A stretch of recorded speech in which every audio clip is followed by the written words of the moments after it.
Today you're going to meet Stellara. She's a warrior princess and a highly skilled archer. I will tell you more about her story during the creation process. So I'm going to try and fill in these little holes here. Before we go any further, have you seen part 1? No? Well, I got a link for you. Now let's continue crafting. I just put some gypsum in this little container and now I'm just adding a little bit of water. Just don't add too much, you don't want it to be too runny. You can always add more. That looks about right. And now you just pour it in the holes you want to fill. You do have to hurry up because it sets quite fast, so make sure you know which holes you want to fill. And for those little tiny holes you just put a little bit on and smooth it out with your finger and they will just disappear. You could also use some of the clay for this, but I find this a lot easier and it's cheaper. To get rid of these casting lines, I just run a blade over it. You could also use some sandpaper, but I find this is easier. And now the whole thing is prepped for paint. I'm just gonna mark how high the hoof is going to be on this little rock, so that way I will know exactly how much to take off. So let's start by just taking off the top part. I decided to use a metal blade. It still took a little bit of work, but after a while it just popped off. And I wasn't going for a smooth finish anyway. I started by using one of my carving blades, but that just didn't work. So I quickly changed back to the metal blade. And I ended up also using some rasps. They were a little bit more messy, but they did give a nice texture. It ended up fitting the hoof really nicely, and hopefully it will keep my sculpture from falling over. My plan is to make a centaur. I'm basing my proportions off the length of the leg. So the torso should start here and go up, and the holes on this side are actually the perfect spot for adding my arms. But I have no need for the snout, so that will have to go.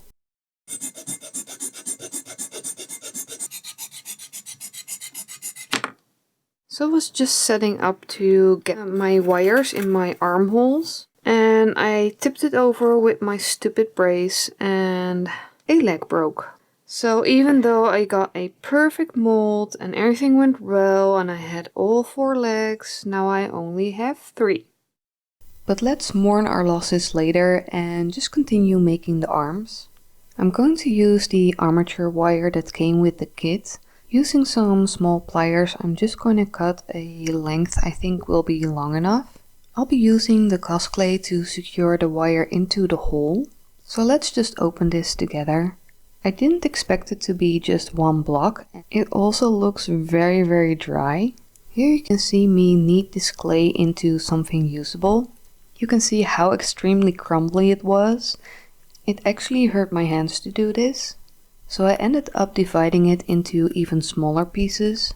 But after a while I did make it work. To help soften it up a little bit more, I just added a little bit of the cosplay adhesive. It does make it a little bit more messy. I also added it into the hole. It will help stick the clay to the gypsum, and that way the wire will stay in place after it's baked. I just made a snake of clay and put it in the hole and then just added the wire. Just make sure the wire is all the way into the hole. I just added a little bit more of the clay on the outside to secure it to the body. And now it's time to fix that broken leg. I used a tiny screwdriver to make a hole inside of the body and also into the leg. I added a little bit of the adhesive into the holes before I added the wire. And now I'm just going to slowly wiggle it in place. And there you go, now we have 4 legs again. Just to make sure it's not coming off, I'm just going to add a little bit of the cosplay on top. And instead of putting it in the oven, I'm just using my little heat tool to bake the clay. I've been struggling with the clay. It's really hard on my fingers. I'm also not sure about these tools. These points are nice and sturdy. It's just so soft. So I've been using a little bit more traditional clay tools like this metal one, and I've got this one that's a little bit more sturdy so you can push the clay around a little bit more easily. I made the hand and then the arm. This arm I haven't done anything to. I wanted to work on the upper body, but the full body here broke. So I have put some glue and I'm gonna leave it overnight. Hopefully it's going to stay. Here you can see me using the sharp pointy thing to shape the arm. Pray to the baking gods that everything works out fine. Many nervous minutes later. Just gonna put a little bit of the glue on my Explorer tool. I'm just gonna put it in the eye socket. And then I made a tiny little ball of clay. I think there's maybe a little bit too much of the glue in there. I'm just going to put some glue on the end and put the head on. And then make sure the neck and the hair is connected to the body. She's kind of squinty right now because she's looking at our target. I'm just connecting the head with the body by adding some clay and smoothing it out. Now I'm going to show you how I make the hair. So I just add a little snake of clay and I blend it with my tools into the clay that's already there. Don't forget to add some glue. I like to use my Explorer tool, but you can also use something like a needle. Just make sure you follow the direction the hair is going. I found this stamp in my toolbox. It is used for leather crafting, but I thought it would give a nice texture to the clay. You can make fur the same way as I did with the hair, but I really like how this is looking. It's also a lot faster. In the end, I decided to combine both techniques and start with the stamp on the bottom and then work my way up with my tools. When I finished the legs, I decided to do another bake. This way I would have somewhere to put my hands while working on the body. Unfortunately, the arm ended up with a tear in the back, but we can easily fix that by adding some clay. There are some tiny cracks in the legs as well, but nothing a little paint can fix. I think she needs a little bit more booty.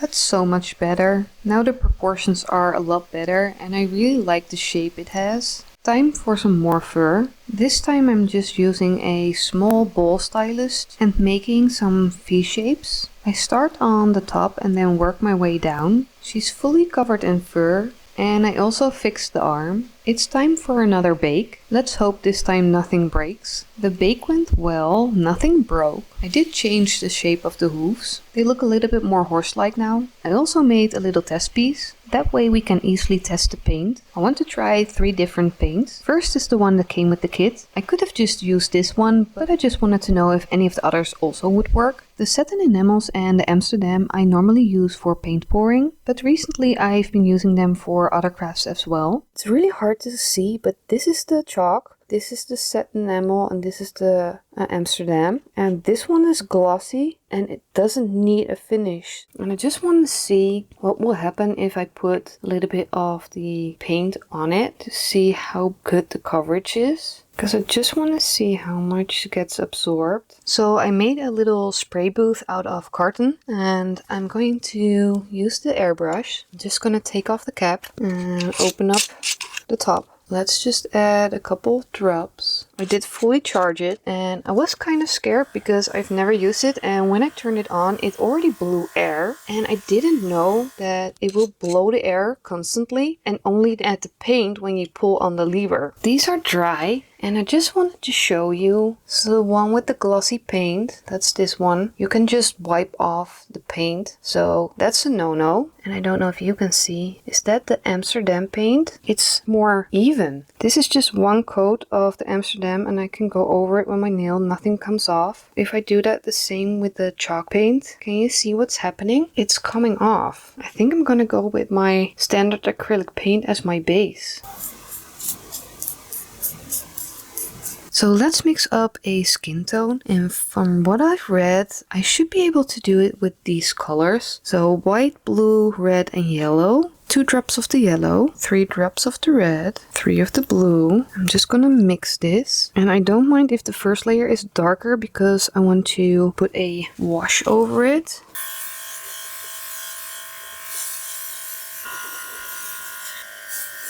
Always clean your airbrush after use. So you just rinse out the cup, spray through so the water gets clear, and then put the nozzle back on. Make sure everything's out of here and then you're all good to go. Let's do some hand painting. So I decided I needed a wet palette, and I just looked online and found some instructions. So I just got a clear container with a lid, then added a sponge, or in this case an absorbent cleaning cloth. Then I just added some water and put a piece of non-greasy baking paper on top. This will let just a little bit of water through, and that way your paints won't dry out. And when you're done using it, just put the lid on top and you're good to go for the next time. I've been able to keep my paints for up to a week. I think the eyes were the hardest part to paint. Most of the time I had to hold it really close to my face. I had to take a lot of breaks because my hands kept shaking, and I used a hard metal tool for the highlights that made it a lot easier than a brush. I ended up finishing her face off camera. I also added some highlights to the hair and some elastics. Stellara is actually based on a friend of mine. When she posted the picture with her and her horse, I just knew I had to use it as a base for my sculpture. Of course, it's not as pretty as she is, but I tried to make it as perfect as I could. The next thing I want to make is the arm brace. I found this little piece of leather in my toolbox. It's nice and thin and flexible, so I think it's perfect for the job. So first I'm going to make a mold using some painter's tape. You just stick it on the area you want to copy, and then just use a pencil to draw the shape you like. This technique will also work on a full-size model. So now you just cut out the shape, place it on top of your material, trace around it, and cut it out. And you should end up with the perfect fit. My leather pieces are drying here in the corner. I just added a stain on top of it. So in the meantime, I wanted to start on the skirt. I found this nice piece of felt. It's nice and flexible. So let's measure how long we want to make the skirt. I think about an inch, inch and a half. So first I'm going to just cut a big strip.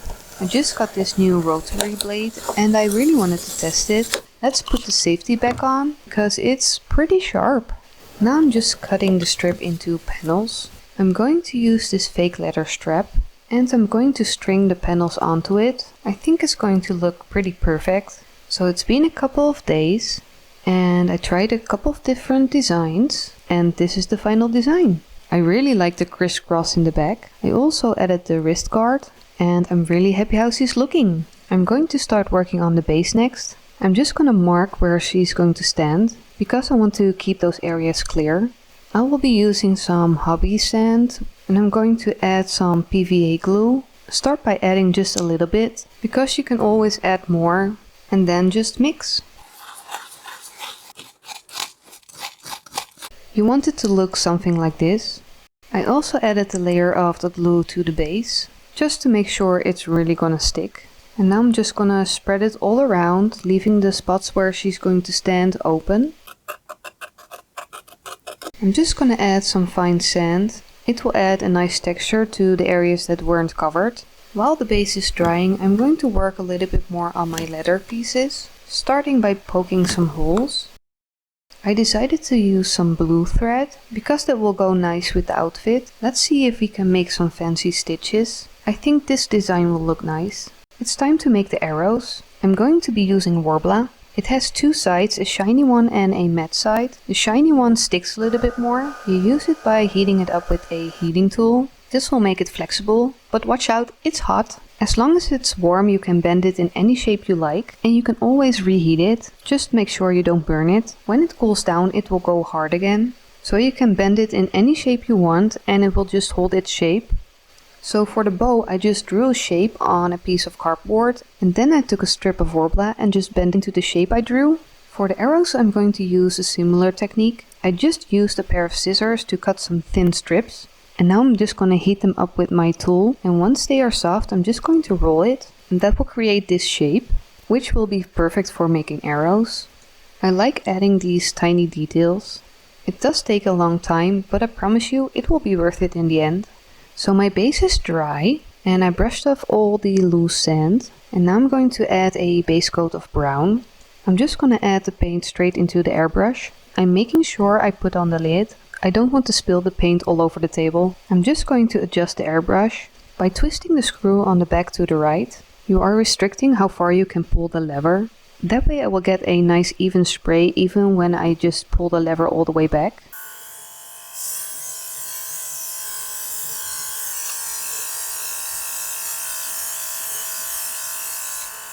I just received a special delivery in my mail. So these are the hairs of my friend's horse. She was kind enough to send me this so I could use it in the project. So let's measure how long we want the tail. I'm going to use some of the armature wire as a base for the hairs to be glued on. That way we can pose the tail. I think this will be long enough. I'm going to take some double-sided sticky tape and secure it to my cutting mat. I'm just placing the hairs one by one onto the sticky side. It kind of reminds me of tape-in extensions. I did 2 layers, but it's still not really thick. And now I'm just going to roll it around the armature wire. I'm going slightly in an angle so it will spiral up. I'm just going to wrap the remainder of the sticky tape all the way up to the end. Let's add the final details. I'm going to add some beads and feathers to the tail. And then the only thing left is gluing her to her base. And she's done! It is finally time to tell her story. This is Stellara. She is a combination of 2 halves making a whole. You are seeing her stand on a spot many other great warriors have stood. So many have come before her that the rock has been worn down by their hooves. Every time she puts her foot on that rock, she is reminded that she's in the right spot. Past generations have left crystals at the base of this rock, marking this magical hunting spot. No archer has left without a prize. I hope you enjoyed this video. If you have any questions, just leave them down below in the comment section. I will try to answer them as soon as I can. Please consider subscribing to my channel. I would love to see you back in the next video. But for now, thank you for watching. Bye everyone!